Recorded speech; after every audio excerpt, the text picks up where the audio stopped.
Today I'm ready to read chapter 11.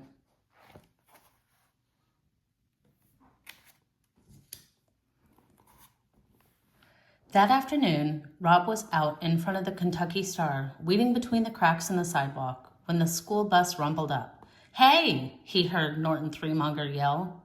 Rob didn't look up. He concentrated on the weeds. "Hey, disease boy!" Norton shouted. "We know what you got. It's called leprosy." "Yeah," Billy shouted. "Leprosy. All of your body parts are going to fall off." "They're going to rot off," Norton yelled. "Yeah," Billy screamed. "That's what I meant. Rot. They're going to rot off." Rob stared at the sidewalk and imagined the tiger eating Norton and Billy Threemonger and then spitting out their bones. "Hey," Norton shouted. "Here comes your girlfriend, disease boy." The bus coughed and sputtered and finally roared away. Rob looked up. Sistine was walking toward him. She was wearing a lime green dress. As she got closer, he could see that it was torn and dirty. "I brought your homework," she said. She held out a red notebook stuffed full of papers. The knuckles on her hand were bleeding. "Thank you," said Rob. He took the notebook. He was determined to say nothing else to her. He was determined to keep his words inside himself where they belonged. Sistine stared past him at the motel. It was an ugly two-story building, squat and small, composed entirely of cement block. The doors of each room were painted a different color, pink or blue or green, and there was a chair painted in a matching color sitting in front of each door.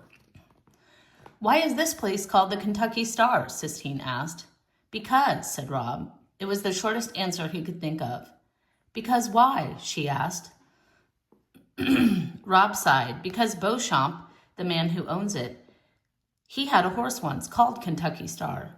"Well," said Sistine, "it's a stupid name for a hotel in Florida." Rob shrugged.